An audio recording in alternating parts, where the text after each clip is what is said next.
What I'm going to be speaking to you about this afternoon is basically this issue of poverty and poverty over time. We're going to talk about it in a number of different ways, but I want to start with a picture. How many of you can see the picture that I have displayed in front of you? I can see. Kind of? Yeah? It's not incredibly crisp, but there's a lot of things going on in this picture.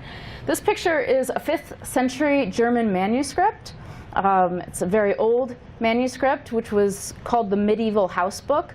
It's one of the earlier descriptions that we have of medieval life, and it was a description of daily life as seen through the eyes of a knight.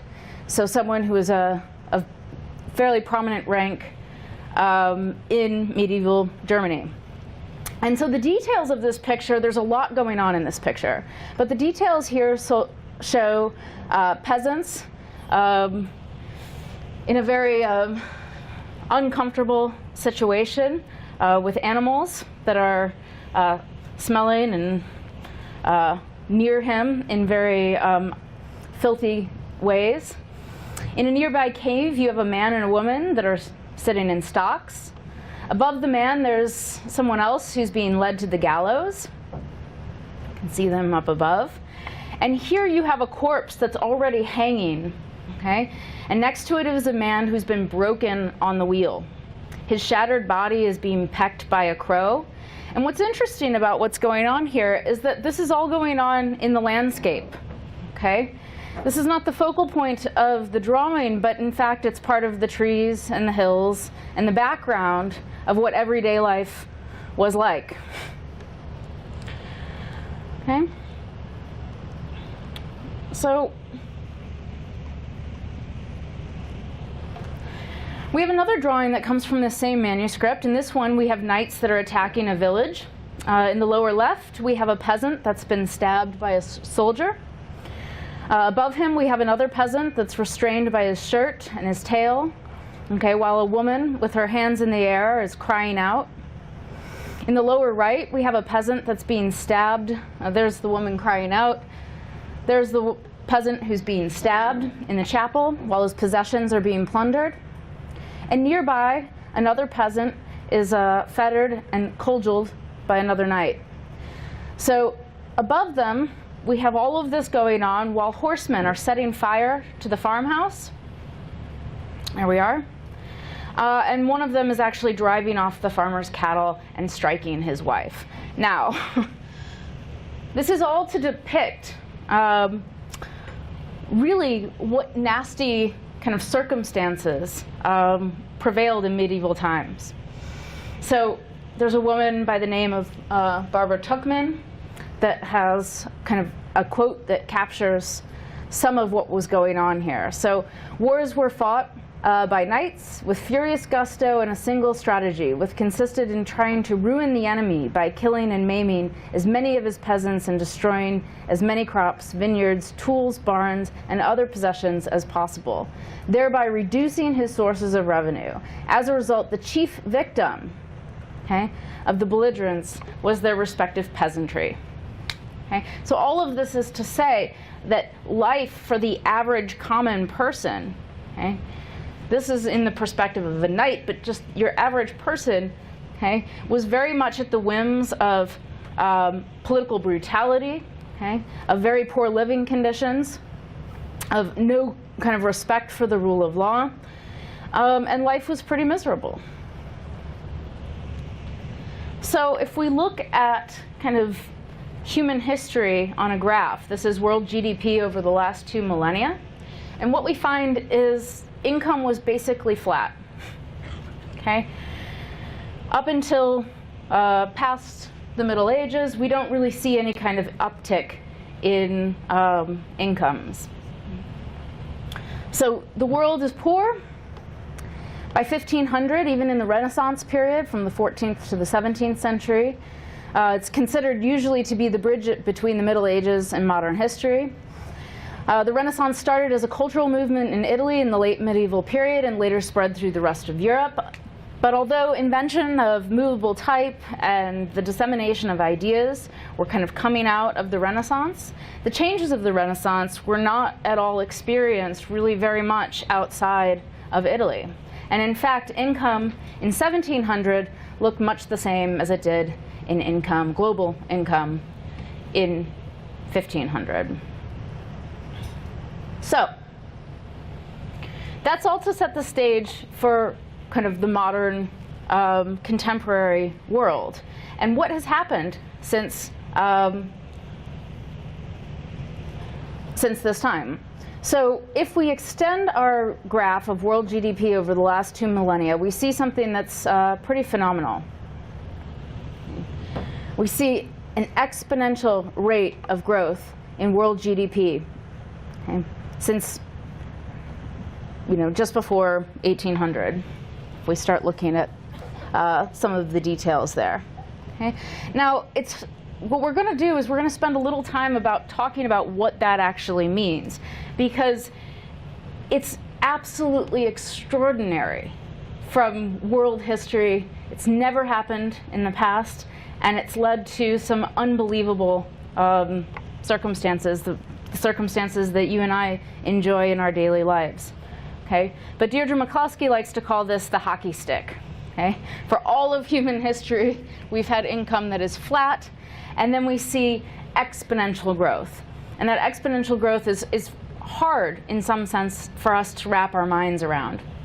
And so what happened? Well, I'm not going to spend a whole lot of time talking about the causes of the Industrial Revolution, okay? But basically, the Industrial Revolution that took place, some of the seeds of which happened in the Netherlands and Holland, and then in the United Kingdom, formed kind of the basis for the takeoff of this hockey stick growth that we've seen.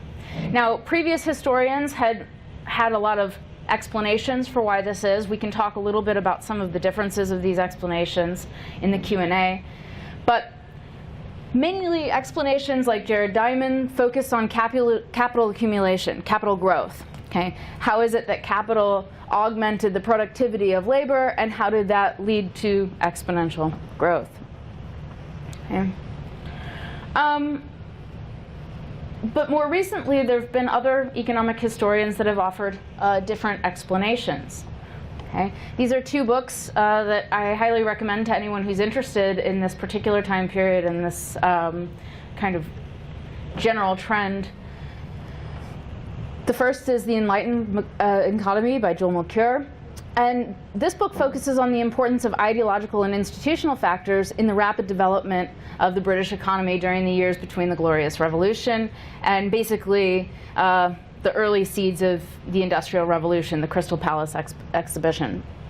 So Mokyr here shows that we cannot understand the Industrial Revolution without understanding and recognizing the importance of some of the intellectual changes that were happening in Britain's Age of Enlightenment. And so, Mokyr is going beyond some of the standard explanations that credit geographical factors, one of the things that's prominent in the previous book that I showed, the role of markets, politics, society, to show that the beginning of the modern economic growth in Britain depended a great deal on what key players knew and believed, both in technical knowledge but also in the sociological conditions at the time. Now, Deirdre McCloskey picks up a lot of these themes in her book, The Bourgeois Dignity, although she stresses kind of different accounts for why it is that changes in the underlying beliefs and norms of people who were living in Holland and Britain at this time were so important for creating the conditions for capital accumulation and growth to lead to such extraordinary results. Okay. So the crux of the story here is that, and we can go in, again, talk about some of this in the Q&A, but the crux of the story is that this isn't a story about exploitation. Okay? This isn't a story, there's always been poor people, there's always been people who are trying to take advantage of poor people. So in terms of what's caused kind of this capitalist emergence and proliferation, hasn't been a story really of exploitation. Now, investment's been an important part of the story, okay? But it turns out to not be the entire story, okay? Because capital accumulation and investment more generally that helps to bring about these productivity increases that we've seen over the last 200 years depend crucially on the institutions that are in place. And so part of the story that's being told about what's led to this extraordinary growth in world incomes and world GDP is innovations in the institutional technology that allows countries to capture these gains from productivity and gains from capital accumulation. And so these innovations, okay, have mainly been in the form of economic freedoms. But the crucial element that I want to emphasize here is that what Mulcair and Mikulski are pointing to is that these economic freedoms are also coupled with a societal change that emphasizes a cultural change that emphasizes dignity and social praise for commercial activity. So this is what I'm going to kind of come back to at the end of my story and talk a little bit more about why this is so important today, and kind of how we can think and talk about it moving forward for questions of economic development. But I want to return to my historical timeline here and give you a few more kind of bits to the story. So in 1820, the vast majority of people lived in extreme poverty, and there was only a tiny elite that enjoyed higher standards of living. Economic growth over the last 200 years completely transformed our world, with poverty falling continuously over the last 2 centuries. Okay? Now, it's very difficult to compare income or consumption levels over long periods of time because of the available goods and services tend to change significantly. Okay? We didn't have iPads and iPhones 15 years ago. Okay? So it's hard to control for those quality differences between, say, a telephone that was plugged into your house and the smartphone that you can walk around with on the daily. Okay, but this man right here in 1836, this is Nathan Rothschild. He was a very wealthy Jewish German banker, and he was the richest man in 1836 in the world. Okay. He died in 1836 from an infected cut. Okay, an infected cut that could have been treated today with antibiotics that cost less than $1. Okay. This is only in 1836. So the ailment that killed the richest man in the world today, even the poorest of the global poor can usually afford those types of medicines that would have killed even the most wealthiest person in the 1800s. Okay? So this example is a good indicator of how difficult it is to judge and compare some levels of prosperity and poverty, even in the not so distant past. So if we skip ahead to 1870, we can kind of see that the Industrial Revolution is underway. Incomes are increasing. The scale that I have on the left-hand side, as incomes start to move towards the bluer region, those countries are becoming more wealthy. So the trend over time becomes clear that if one compares the availability of the necessities like food, housing, clothing, and energy, more and more countries are becoming industrialized and increasing their wealth. So this is 1950. That's GDP overall? Yes. So I'll show you some more specific maps, but I'm trying to give you just kind of a global overview. So this is 1950, and now we're going to move and turn towards what did actual extreme poverty look like in sometime as near ago as 1950. I know there's a couple of people in the room that were alive in 1950. So we'll have a look at what that actually looked like. So this is data according to Bourguignon and Morrison, 2002. This is kind of the best available data going back all the way to the 1820s, where they're actually trying to estimate global poverty at the time. And what we see in this data is only, we see a declining amount of percentage. So this is a total percentage of the population, okay? Share of people living in extreme poverty. What we see is a declining amount between 1820 and 1950. But, okay, in 1950, there was only a little more than a quarter of the population, okay, that were not living in poverty in 1950. Okay, so the green line that you're seeing up on this graph is an indication of poverty, and the red line is an indication of extreme poverty, poverty of less than $2 a day. So even as close back that some of us can remember in the room, not myself, of 1950, you still had close to a quarter of the population only above the poverty line globally. That's an extraordinary figure. So this is the world in 1960 and 1970, and we are starting to see global economic growth spread all the way up until 2008. Today, the world is vastly more richer than it ever is before. And we can see this when we plot GDP per capita over the long run of a variety of different countries. We're witnessing the same hockey stick phenomenon in a variety of places throughout the world. So I'm going to go back and talk a little bit more about those extreme poverty numbers.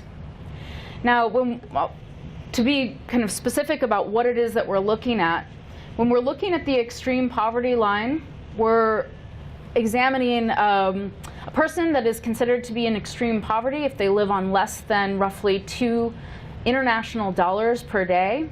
This is measured by the World Bank up through 2015. Now, this poverty measure is a measure based on the monetary value of a person's consumption, not their income. Okay? Now, the idea here is you really want to get a sense for what it is that the bottom rung of the global poor can consume on a daily basis. Okay, so we're trying to take these measurements in consumption value, and for that reason, we are going to use purchasing power parity to adjust for differences in the price level across countries. Okay, so to give you just an example of how this works, if we are making international GDP comparisons and looking at like market rates versus purchasing power parity exchange rates, in the United States, if you're taking an average income of $50,000, okay, that would translate into an average income in India of 72,000 rupees. Now notice these are in different currencies, so we have to make the adjustment. If we just make the adjustment for the currency exchange, that comes to a market exchange rate of $1,500. But once we adjust for the purchasing power in India, okay, what those dollars buy in India versus what they buy in the United States, okay, that purchasing power parity makes brings that Indian income up to about roughly a comparison of $4,800 as compared, okay, to the U.S.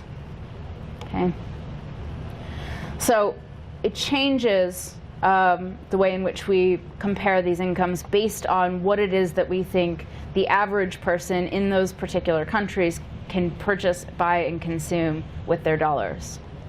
Okay, so going back to the same graph that I showed you before. Yes?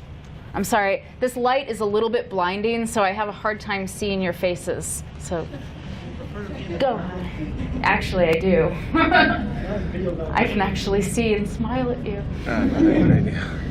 The questions you were showing as a graph from 1950. Yeah. I wanted to see if there's a difference between 1940 and 1950, taking into consideration that that decade was full of wars of like World War II and wars of independence.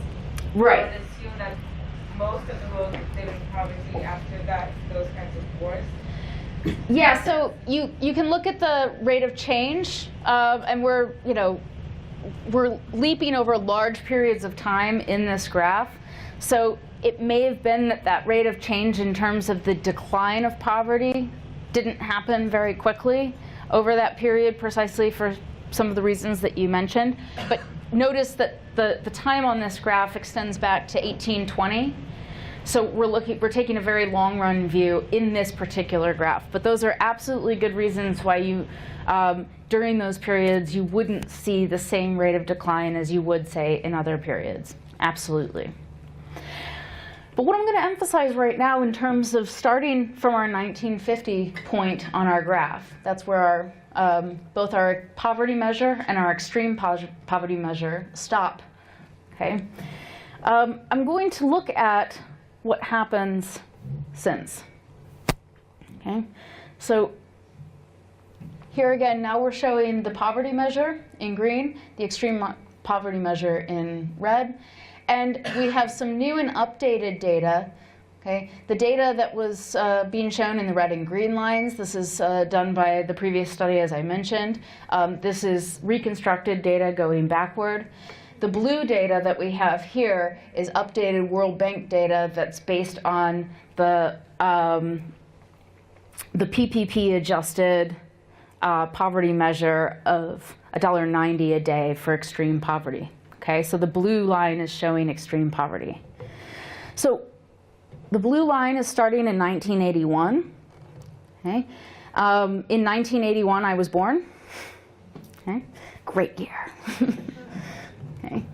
But what we see is the data from 1981 onwards comes from the World Bank and bases their estimates based mainly on household surveys. So it's a bit more reliable than our other estimates were before.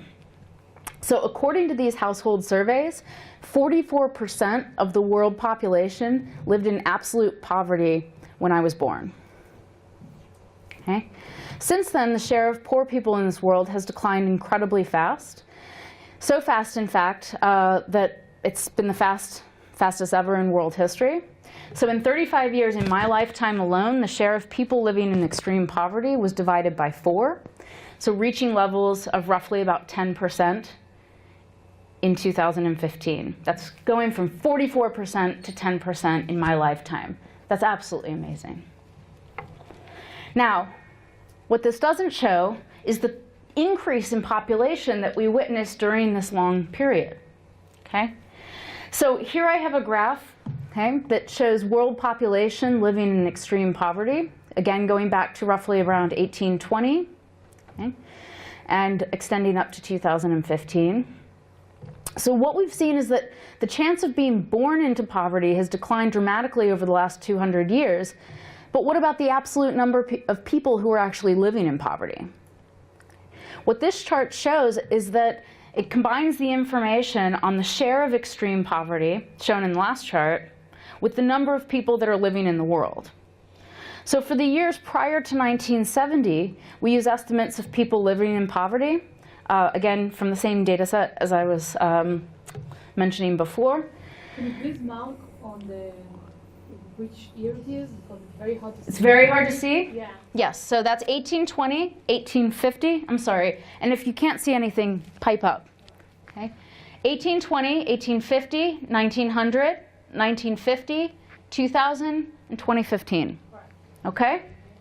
So, what we're looking at here is that in 1820 there were just under 1.1 billion people in the world, of which more than 1 billion lived in extreme poverty. Over the next 150 years, the decline of poverty was not fast enough to offset the very rapid rise in the world population. Okay, so that's what we're looking at right here. So the number of non-poor and poor people are increasing at the same time. Since around 1970, however, we are living in a world in which the number of non-poor people is rising, while the number of poor people is falling. According to estimates shown below, there are about 2.2 billion people who are living in extreme poverty in 1970. And these, okay, so on our graph, we're looking at about here, right where this inflection point is. And there were about 705 million people living in extreme poverty in 2015. Okay? So the number of extremely poor people in the world is 3 times lower today, or roughly today, than it was in 1970. Okay, so those are hard numbers to digest. Let's think of it this way. How many of you were born, if this applies to you, raise your hand. How many of you were born after 1990? You thought my previous question made you feel old. Okay, so if you were born after 1990, what this means is that in 1990 there were 2 billion people living in extreme poverty. If every single day of your life, every single day, from the day you were born till today, you woke up and you saw this on the news. 137,000 people fewer living in extreme poverty since yesterday. If every single day of your life you woke up to that news, okay? That is the scale of poverty reduction that you've witnessed and you've experienced over your lifetime.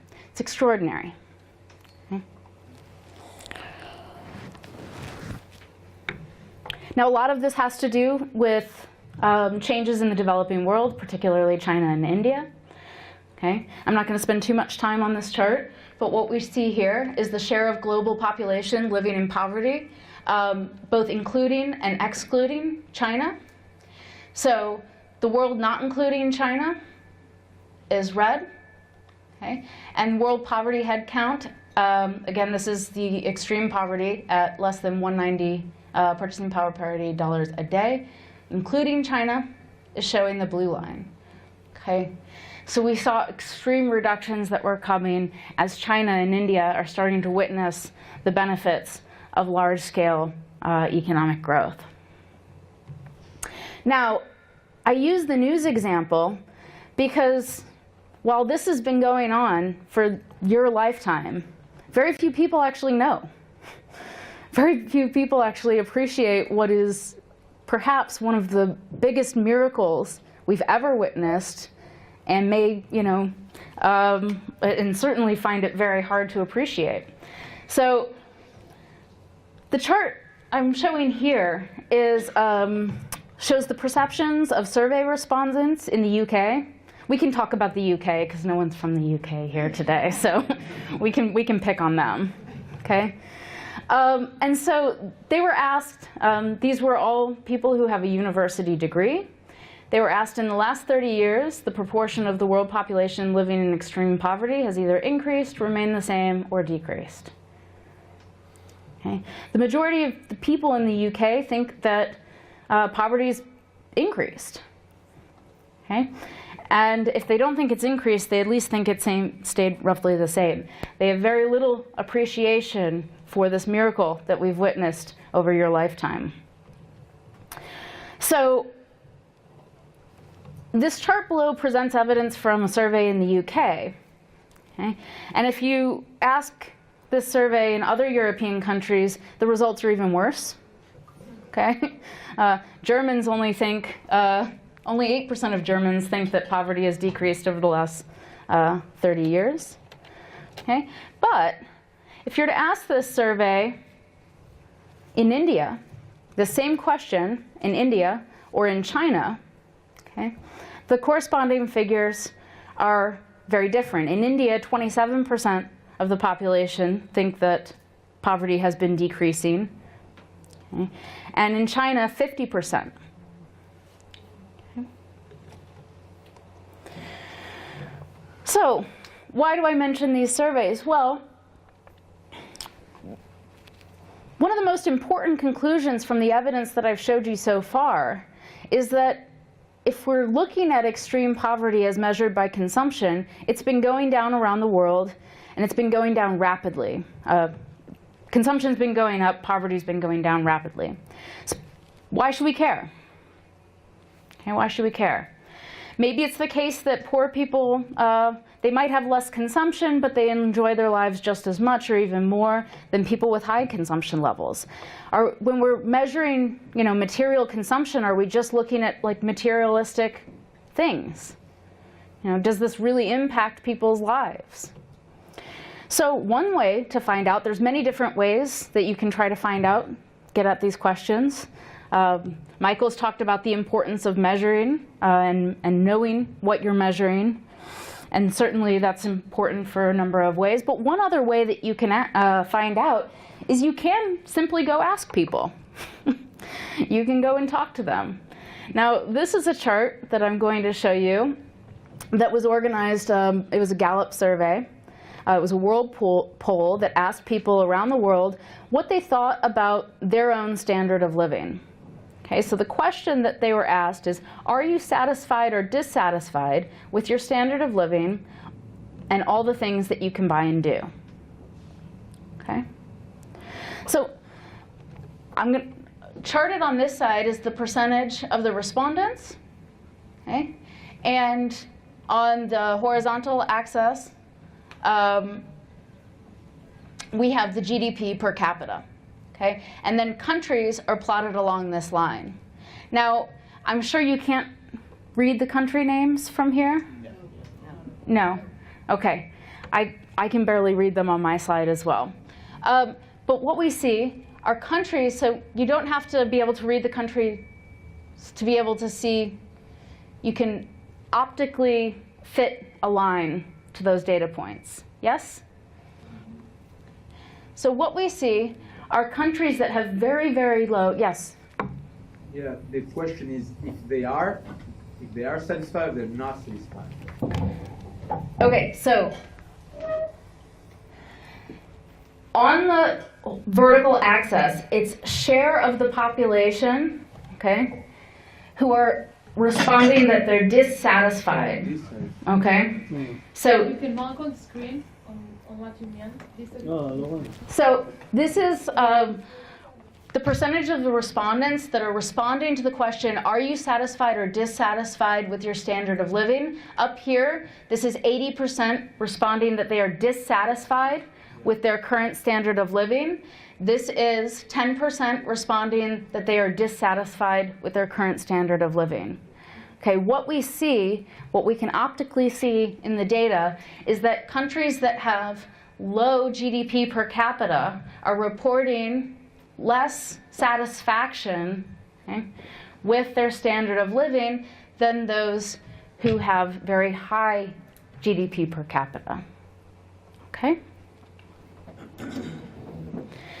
Now, what does this suggest? Certainly it's just suggestive and it's just one measure. Yes?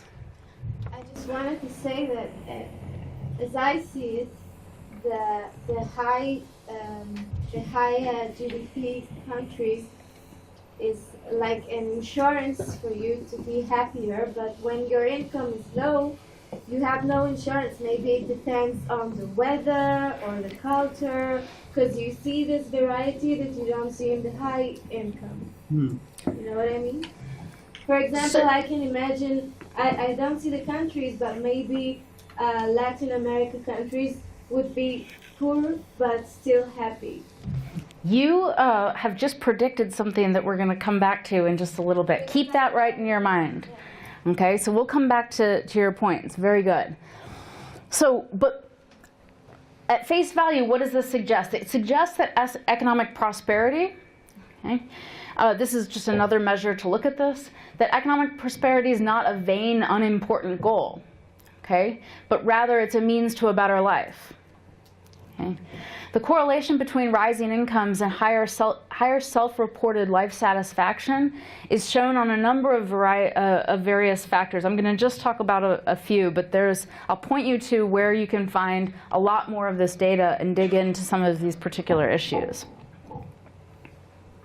But I'm not trying to make any kind of a technical point about measuring welfare. What I'm trying to point to is that it matters for how we understand and interpret, measures of GDP consumption. Okay?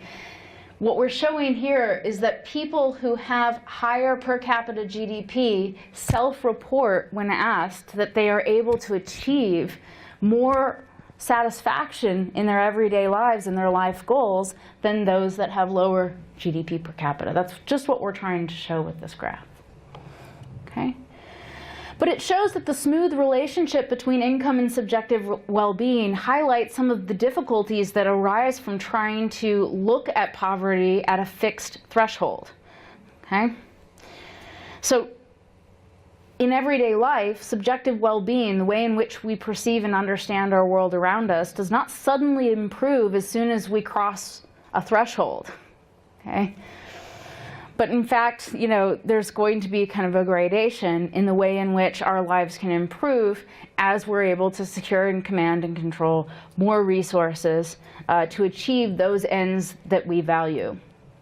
Okay, so the international poverty lines that we use to define poverty are important But it's important to understand that it's certainly not a black and white issue. Okay?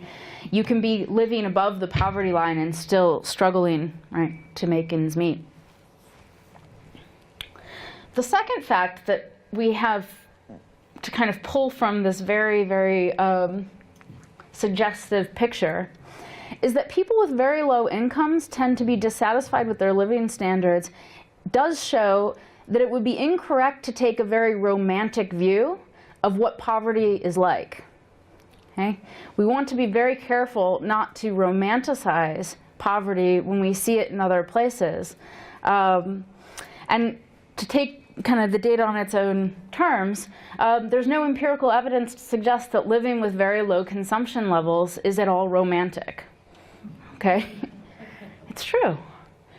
This is taken from a bus. I'm not going to pick on this organization. I don't know very much about what they do, but I'm picking mostly on the image, because this is taken from a bus on London. I was riding the bus to work one day, and I saw this image, and I found it to be particularly capturing this idea of trying to romanticize poverty. Okay? The picture, you can't read it right here. It says, no debt, no bombs, no prison, no poverty, no homelessness, no junk food, no pollution, and no sweatshops. Okay, but it's pointing to people who are living, right, at or below the poverty line. And it's trying to romanticize a picture of that when I think that that is incredibly dangerous for the way in which we understand these processes of economic development. I'll come back to some of those issues in a minute. So, higher national incomes go together with higher average life satisfaction. Okay? So here we have another graph which is showing GDP per capita versus self-reported life satisfaction. Okay? On our vertical axis, we have life satisfaction by country average on a 0 to 10 scale. Okay? This is called a Cantrell ladder, where 10 is the highest possible life satisfaction you can rank within this survey. And the horizontal axis is going to show GDP per capita based on purchasing power parity. Okay. So if we compare life satisfaction reports from around the world at any given point in time, we immediately see that countries with higher national average incomes tend to have higher life satisfaction scores. In other words, people in richer countries tend to report higher life satisfaction than people in poor countries. Okay? And that's what we're seeing in here. Now you guys can't read it, but you guys are right up here. That's Israel. Okay? Not so shabby, right? This is just to say, okay, that this trend holds for reporting positive life satisfaction as well. What am I trying to get here? We don't eat GDP numbers. Okay, GDP doesn't fulfill us as human beings. Okay, but the ability to make higher incomes, to experience, the miracle of economic growth, is what allows us to do the types of things that bring meaning to our lives. Okay? So what I'm trying to emphasize here is that the goals of economic growth, of increasing GDP per capita in countries that have lower GDP per capita, this is not a materialistic goal. Okay? This is about achieving the things that we hold to be most dear, and doing so for a greater portion of the population, and having that population grow over time. So each dot in this visualization represents one country. Okay. The correlation that we're showing here between satisfaction and income, it holds even if we control for other factors. So richer countries tend to have higher self-reported life satisfaction than poorer countries that are comparable in terms of demographics and other measured characteristics. We also have evidence that income and happiness also tend to go together within countries and across time. Okay? So higher personal incomes tend to go together with higher personal satisfaction. This is a somewhat weird graph, but I'll show it to you anyway. This is self-reported happiness. Now, as a kind of a interesting note, I think self-reported life satisfaction is, in my opinion, a more robust measure rather than happiness. There's a lot of cultural differences between whether or not you report feeling happy versus life satisfaction. So, you know, keep those in mind in terms of this is a survey data and household survey data. So there's differences in these measures. So the vertical axis here is showing the share of people who say that they are very happy or rather happy. And the horizontal axis measures the average national income. So each country is drawn as a line joining the first and last available observations that we have for those data. Okay? So there's a robust evidence of a strong correlation between income and happiness across and within countries at fixed points in time. What we're showing here is that while it's less strong, there's also a correlation between income and happiness across time. So to put it differently, as countries get richer, the population tends to report higher average life satisfaction. And so what this chart is doing is it's drawing, I don't know why I'm getting, there we go. So what this chart is doing is it's drawing data from the World Values Survey to plot the evolution of national averages of incomes and national average happiness over the same time. So to be specific, the chart's showing the share of the people who say that they're very happy or rather happy in the World Values Survey against GDP per head. Because some of them, right, you can see very different trajectories in the way in which they report their happiness as their income changes over time. And that may suggest some differences in cultural perceptions, and it may, you know, be suggestive of some other lines of inquiry that you may be interested in. Sorry? For each country, the sample is the same over time? So for these countries, this is just drawing from data on the World Values Survey. So they're just using those countries that are in the survey over the time periods that they have. So in each point, okay, it's drawing from the date in which they have the first available survey data to the last available. Within countries. And what is the socio-economical state of the person who's been in this survey? So it's average. Yeah. Okay. So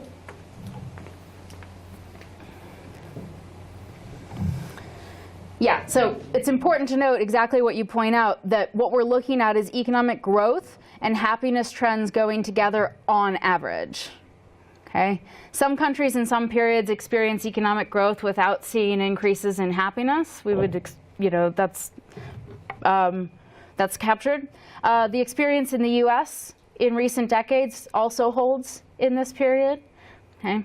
And there's been some very interesting work by the economist who won the Nobel Prize either last year or 2 years ago, Angus Deaton, has done some work on kind of looking at these relationships as well. So what's the relationship between culture and life satisfaction? We don't have a whole lot of good data on this. Economists haven't paid a whole lot of attention to culture up until very recently in starting to kind of try to take these into considerations in ways in which they're looking at some of these issues.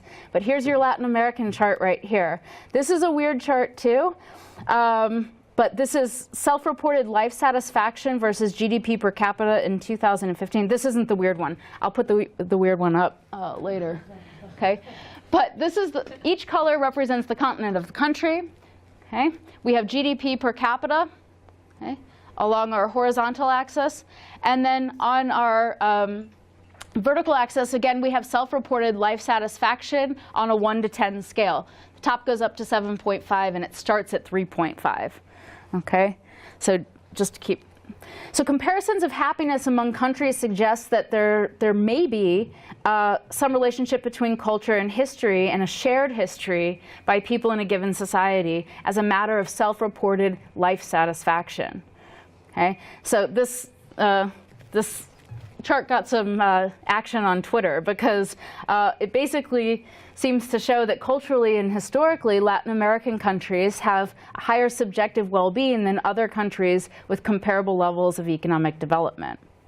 Okay, so it's suggesting that Latin Americans, right, there's something about their cultural identity, okay, which enables them to report higher levels of self-satisfaction, self-reported life satisfaction than what would be dictated strictly by their income alone. Okay.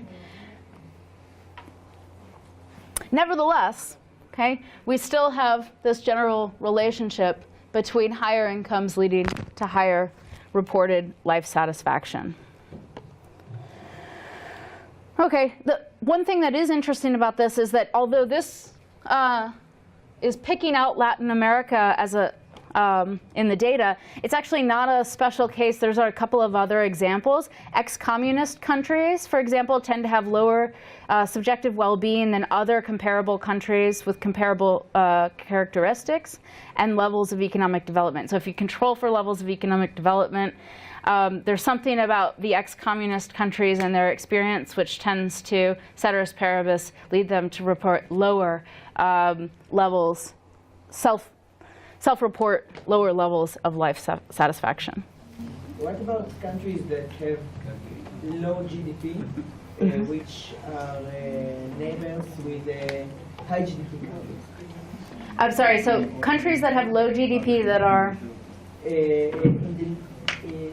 That are neighbors with countries that, like Mexico, for example, that have, they compare each other to the...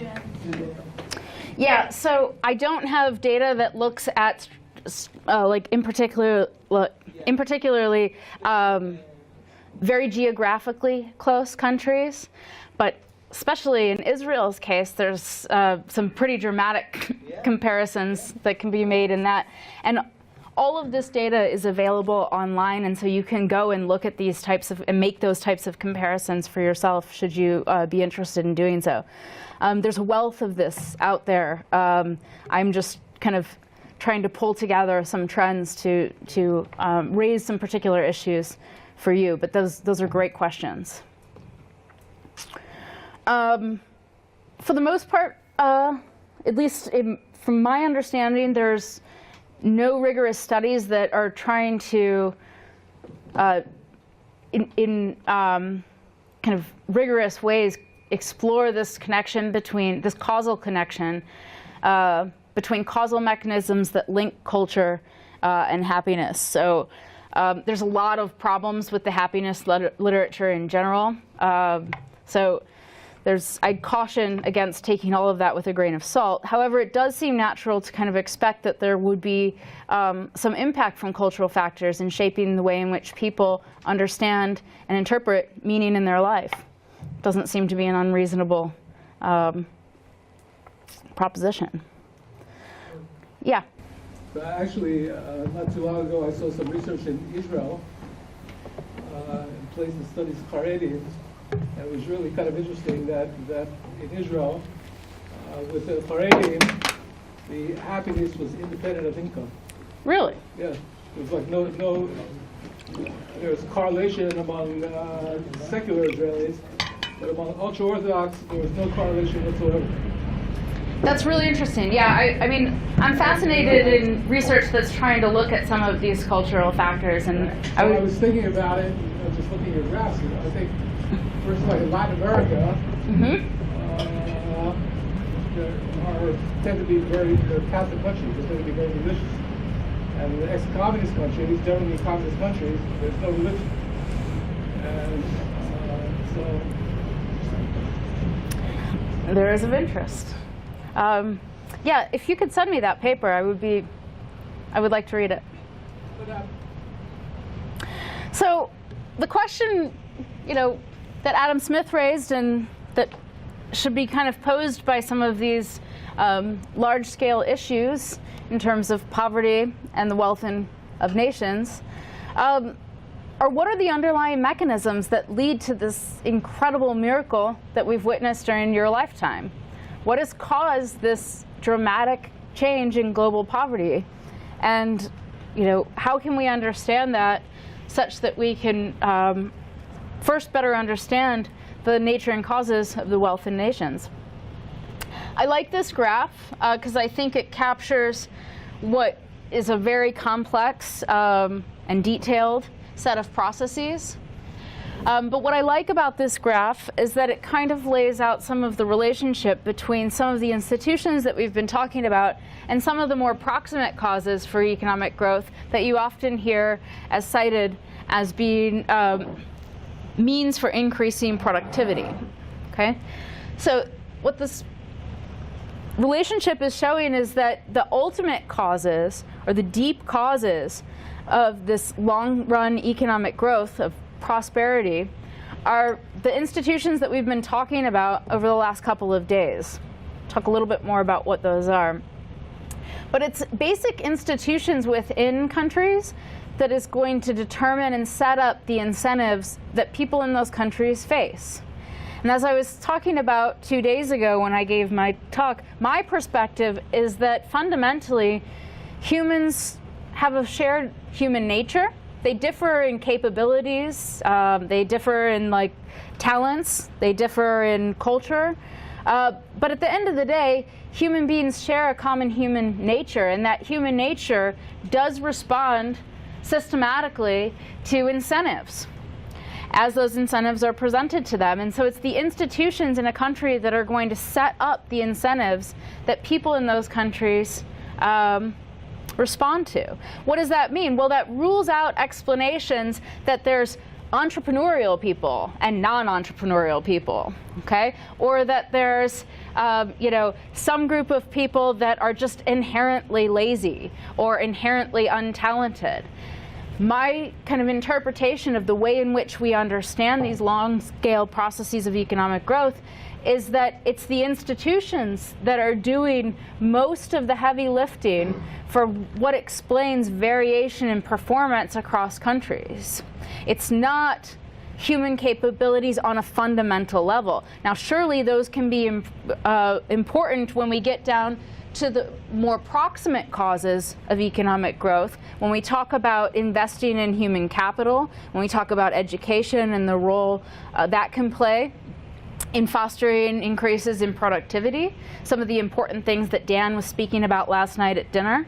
Surely those are incredibly important parts, but they come down the line once we have a set of institutions that set up good incentives for people on a basic level. So how about, you're talking about countries, but how about the same neighborhood? You can have people who work, who don't work. It's a lot more detailed than a country that there's entrepreneurs and a country that doesn't. Inside the whole household, there's people who are going to work harder than another. How can you explain that? How can I explain that? Yeah. I'm much more lazy than my brother is. No, that's not what I'm trying to explain. That's not the object of this particular analysis. What I'm trying to show is that when we're trying to understand large-scale processes of economic growth, okay, that's not going to be the first-order explanation. Okay, the explanation is going to start with some of these much more deep-seated institutional factors that set up what the incentives. Now, I believe that fundamentally, many of those differences in performance, even at local levels and even between my brother and myself on a family level, have a lot to do with the incentives that we face. Okay, and we can talk a little bit more about what that is. But I'm an economist, so to me, incentives always matter. Okay, but at a fundamental, that's what sets up the conditions under which people are going to make investments in physical capital, that they're going to make investments in organizing the means of production in such a way to try to optimize, okay, and increase the productivity of the resources and capabilities and technical knowledge that they have at their disposal. And so it's these kind of entrepreneurial abilities, okay, these entrepreneurial combinations of the various different factors of production that are more proximate or immediate causes of increases in GDP. Okay? But the two components work together, and it's really important to think about when we're thinking about the relationship, is that it's not just physical capital independent of some of the deeper institutional factors that are going to be prevalent. This was a major kind of setback in the economic growth and development literature, where economists just figured, well, if we can fill in the investment gap in physical capital in developing countries, they're going to grow and they're going to become rich, without paying attention to the deeper institutional factors that may be setting up why it is that those countries haven't accumulated capital in the first place. So what I like about this depiction is that it allows us to understand that there can be roles in more immediate cases, such that, but there's a relationship between these factors of production and the deeper institutional features of particular countries. So institutions and economic growth. Well, institutions, as we've been talking about them for the last 3 days, are basically the rules of the game that are going to structure economic incentives. Broadly speaking, they correspond to what Michael's measuring in his index of economic freedom. They involve property rights institutions, which are varied and complex. It's not just a question, it's not a binary issue of whether or not you have property rights or you don't have property rights. It's about how property rights are enforced in particular locations, how you have honest government, political stability. Crucially, and I could have talked for much longer on the notions of dependable legal systems. Legal systems are incredibly important, and they actually show very different long-run trajectories depending on which types of legal systems various different countries adopt. Common law countries tend to be very strong performers in long run. They also tend to have very persistent characteristics of those institutions over time. And competitive, and very importantly, competitive and open markets. This is this is the driver of these long-run productivity growths and ultimately increases in well-being. So for property rights, so what I'm going to try to do is just talk very, very briefly, give you an idea about what are the mechanisms by how these things work. Why are property rights important? Why are private firms important as opposed to having publicly owned firms? Why do property rights matter in creating these conditions for prosperity? So the basic kind of way in which these institutions set up various different incentives, property rights, I made this graph myself, or this depiction myself, so I'm very proud of it, You may not like it, that's okay. You can tell me later. But property rights, what they do is they set up the incentives that people face in a particular location, whether those incentives are to husband resources more effectively or to use common pool resources. So what Larry showed you 2 days ago when he talked about the cod arrangements in those common pool fishing arrangements, when property rights were absent, the incentives of the fishermen were to overfish the fisheries, but when they had tradable permits, they had different set of incentives to then harbor those resources more efficiently, more effectively, to take care of those resources in a way that prolonged the life and allowed those population of cod to flourish. So private property rights set up the particular incentives which are going to allow for market exchanges. They encourage people to exchange in such a way that harbor resources effectively. When that's the type of exchange that's prevalent based on property rights, because people have an incentive to take account of the resources because they're responsible for those resources and they reap the benefits or they bear the costs, then that gives rise to market prices that actually reflect the real relative prices and the relative scarcities of resources on the ground. Okay?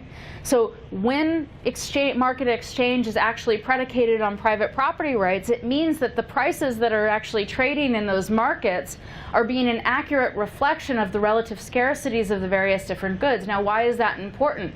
That's really important because it means that the market price information that's flying around in those market prices in the economy is actually reflecting real resource constraints and the demands of various different groups that want to use those resources. So it means that market information is actually good information that's going to allow for prosperous growth. So if we have market exchanges that are predicated on private property rights, that are generating the kind of information that's actually reflecting real resource scarcities on the ground, that's going to lead to a situation in which entrepreneurs can either undertake profitable investments and know that they're using resources in a way that's actually generating value for both themselves and their consumers, or incur losses, which is telling those entrepreneurs that they're using resources in a way that is not reflective of the values of the people that could otherwise be using those resources more effectively, and they should go out of business if they're making losses. Okay? This is the way in which private property rights set up the structure of a market economy such that we can be confident that the profit and loss mechanism is actually doing something to generate prosperity in a way that's sustainable and a way that's going to actually lead to innovation. Okay? Innovation is going to be this generator of economic growth, and that generator of economic growth is going to have spillover effects, right? Especially for those who are at the bottom rung of the ladder. So if we don't have private property rights in the means of production, okay, we're not going to have the proper incentives to harbor resources effectively. If we don't have good incentives to harbor resources effectively, that doesn't mean we won't have prices. Prices will exist, but they just won't mean anything, right? In the Soviet Union, they had prices for all kinds of things, but it wasn't at all reflective of what the real resource constraints were. It wasn't at all reflective of what the underlying values and demands and competing demands for those resources were. And so the prices you have, they might exist, but they're not going to tell you anything, and they're surely not going to give you good information about how to use resources well and how to use them sustainably to generate good growth based on profit and loss accounting by entrepreneurs. Okay, and if we don't have that, we don't have the conditions for innovation, and we're basically in the dark. Okay, so voila, you liked my, I like it too.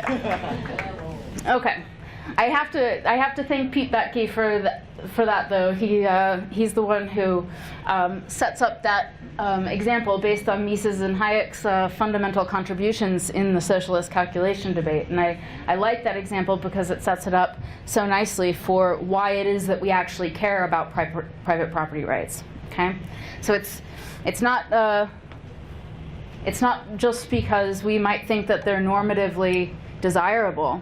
Okay, this is a positive function that property rights play in this process of economic growth. So the other component, as we said, honest government. This one's an easy one to kind of understand how that works. Okay, they're meaningless unless government is actually going to guarantee exchanges and have a means for backing up private property right claims. Okay, when I'm thinking honest government, I'm very much thinking about honest court systems. Okay. Honest court systems are something that are very difficult to get if you don't have them in the first place. And we can talk about some of the challenges that developing countries face when they don't have the good institutions that we're talking about, how they get them when they're not there in the first place.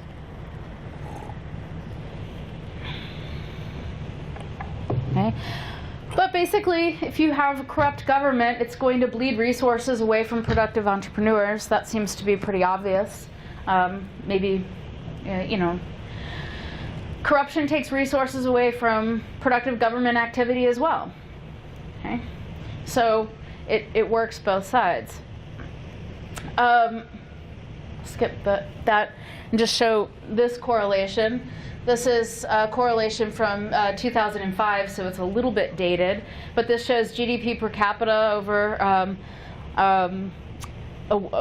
this is from the World Development Indicators, and so this shows GDP per capita over a measure of corruption, where we have, where we have less corruption on this side, and we have greater corruption on this side. Okay, there's a pretty clear relationship between corruption in a particular country, okay, and GDP. Political stability. Changing governments without the rule of law creates uncertainty, which leads to less investment in both physical and human capital. Okay, so an institution that creates a politically stable climate is going to translate down into creating a climate that's much better for those proximate causes of development, for actual investments, both in physical capital, human capital, and the ability of entrepreneurs to recombine those various different factors of production to innovate and to push out that production possibilities frontier over time. Now, that uncertainty can manifest in a number of different ways. Regulatory environments that are changing the rules all of the time. So this is what our first speaker at dinner was talking about in terms of one of the features that in the financial markets that he is very concerned with is the uncertainty which these various different regulating bodies introduce, such that he can't make the best investments in financial markets as he otherwise could if he could be more certain that these rules aren't going to change over time. And so uncertainty plays an incredibly important role in setting up the conditions for entrepreneurs to be able to combine the factors of production and to be able to reap those gains from exchange. In many countries that are experiencing civil war, military dictatorships, anarchy, they've destroyed institutions that are necessary for economic growth, because it's incredibly, if you're in the middle of a situation in which you don't know which warlords are going to be your warlords tomorrow, it's very hard to undertake any kind of investment and productive activity in order to kind of realize gains from exchange. Dependable legal systems, I touched on this in a bit with the honest government. A good legal system facilitates contracts and protects this private property rights from others, both including other civil claims against your property, but also claims against government, which this means this is a naturally kind of a constrained picture of what government activity should do. So when when Michael presents measures about the size of government, we should also think about, the scope of government activities. What good institutions suggest is that there should be some checks and balances on the ability of governments to be able to infringe on people's private property rights, and that can happen in a variety of different ways. Poorly protected property rights can result from too much government or too little. Okay, so this is why that emphasis on what is government actually doing versus just looking at the size. Although that's incredibly important, you want to dig into those numbers and find out, okay, well, what are the scope of government's activities, and how and why do these things work in such the way that they do. Finally, competitive and open markets. These are incredibly important. These involve kind of taking a much deeper look at what the effects of competition are,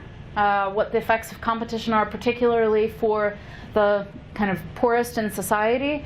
I have about 50 more slides that I could talk to you about in terms of the effects of multinational firms going into developed countries and their ability to actually raise the wages of those who are in the deepest poverty. I can talk a little bit about that in Q&A if you'd like.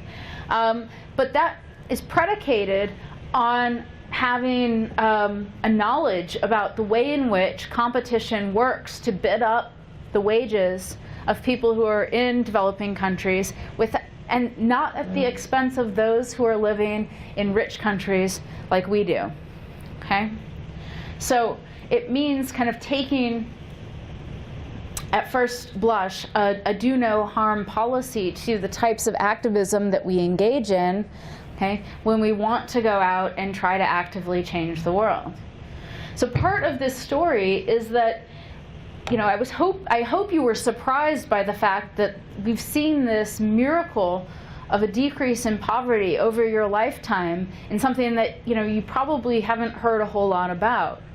And what I want to suggest to you is that one of the most powerful things that you can do personally, okay, to increase the well-being of the worst off in the world, okay, is to have knowledge about the effects of free trade and to advocate for free and unrestricted trade with countries around the world, because it's through this mechanism of trade, okay, that we get increases in living standards worldwide.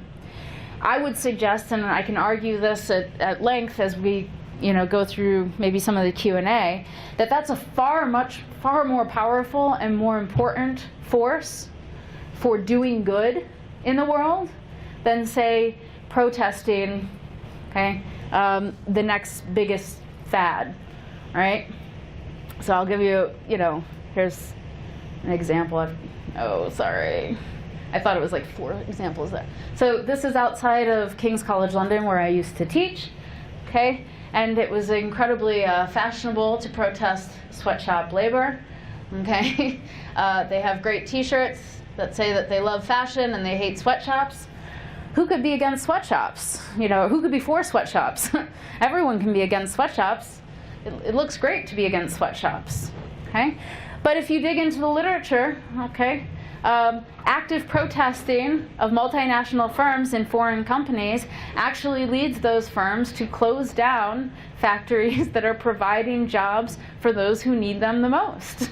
This is a horribly dangerous way to try to improve the world, when in fact, if you went out and bought a t-shirt that was made in a sweatshop, you would probably be doing more to help those people lift themselves out of poverty, okay, than standing around talking like our good friend Russell Brand here, right? He was in the news recently, or semi-recently, in 2015, okay, because it was found out that his clothing wear was being made by sweatshops, okay? And his very brilliant response: we are now working to make sure the people in that particular sweatshop are paid fairly, and we're of course not getting any more sweatshirts made there. So we're closing down their factory. But those people need work. So it's a kind of a bigger problem, right? So it's an inconsistent position. My point in raising this, and I can talk a little bit more about some of the research that myself and my husband have done on this, is that aiding the world's poor is a valiant cause. But one of the ways in which you can do that is by educating yourself about the effects of free trade and standing up and making arguments about how it is that trade, prosperity, that results from good institutional conditions, that results from kind of the ways in which you can sustainably promote that kind of prosperity, is a valiant way to help the world as well. I'd be happy to take questions. All of the data and the charts that I showed you are from Our World in Data. It's a project by Max Rosser, who is a fantastic development economist. But what's fantastic about the project is that it's all available online, and it's incredibly accessible, both in terms of the charts that I've showed you, but you can download all of the raw data behind much of this, and in conjunction with the Economic Freedom of the World Index, this is a very good tool. I showed you a lot on global poverty, but there's things on population, health, food, energy, environment. There's a lot of other data available there, so I encourage you to use that resource. Yeah, I'll take 1, 2, and 3. Can you maybe talk a little bit about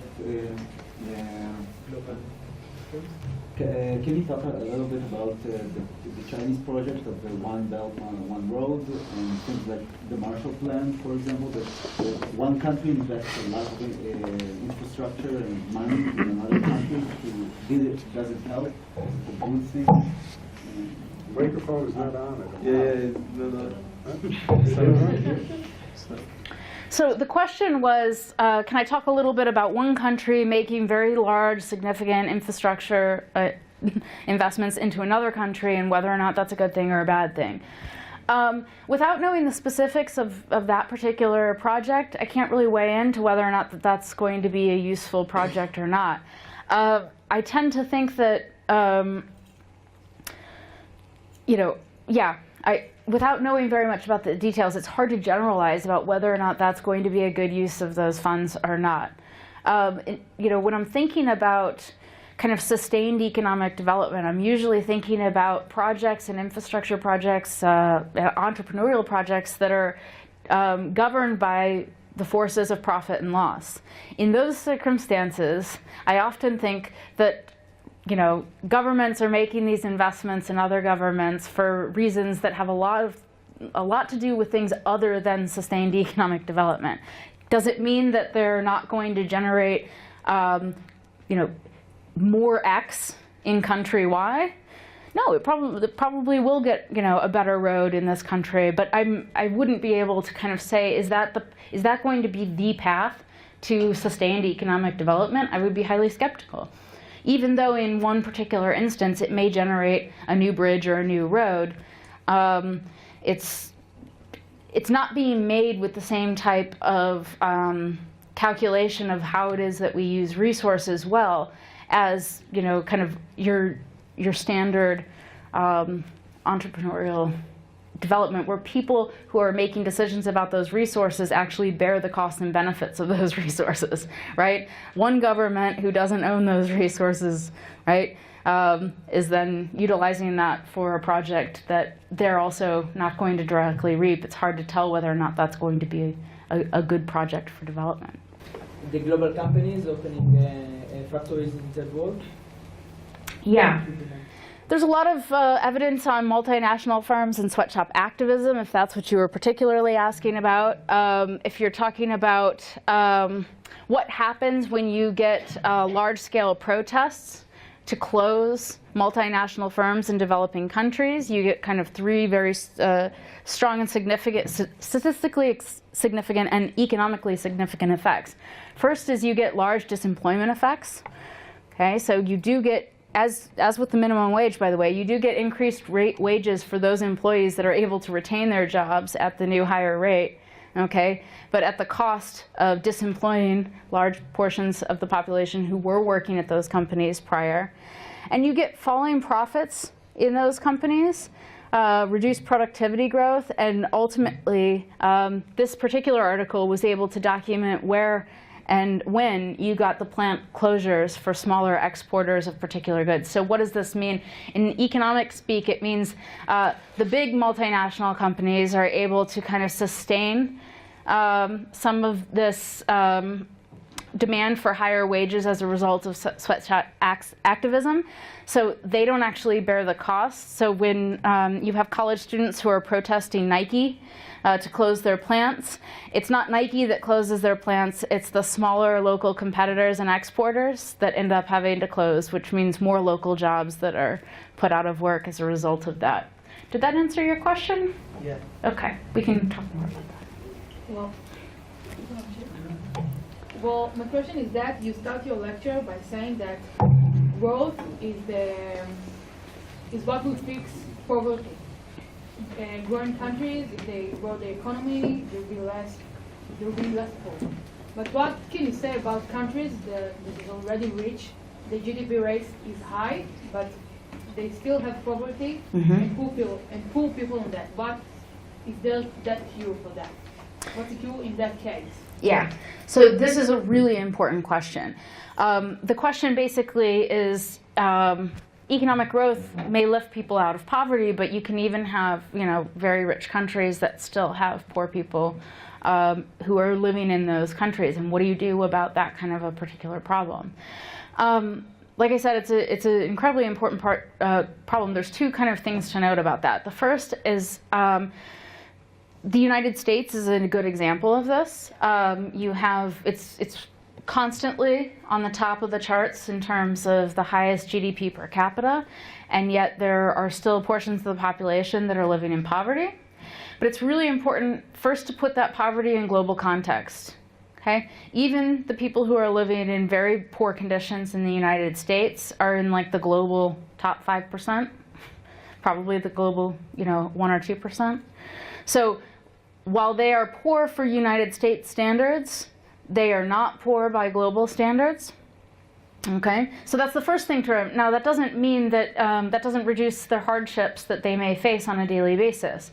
We don't want to minimize those types of problems, but we have to keep in mind the difference between relative poverty and absolute poverty. My first concern is absolute poverty. Okay, my second concern is thinking about these problems of relative poverty. In those circumstances, the situation becomes much more complicated. There's been some really great work that's been done on this in terms of, again, labor market flexibility and the ability of workers to be able to geographically relocate when there's structural shifts in the economy, especially large-scale structural shifts in what types of goods and products are being produced. It's not, you know, the market process is not an instantaneous adjustment. Okay, this is one of the things that comes out of Larry's lecture about comparing real-life markets with real-life governments, okay, and real-life government solution. It's not fair to compare real-life markets to an idealized market where labor markets adjust instantly. People are able to, you know, change their jobs, their skills, their location, their jobs instantly. To an idea.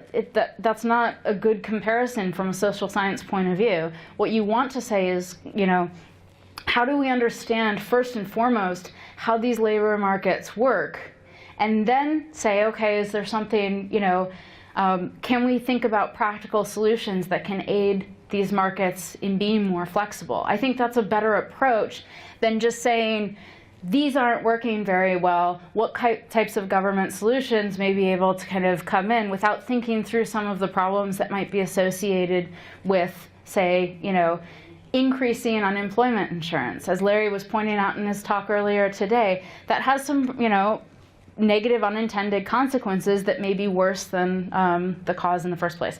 That's kind of a long-winded example to say it's very complicated, and it usually has to do with very specific circumstances within these countries about why it is you don't have, you know, the entire population kind of benefiting in the same ways.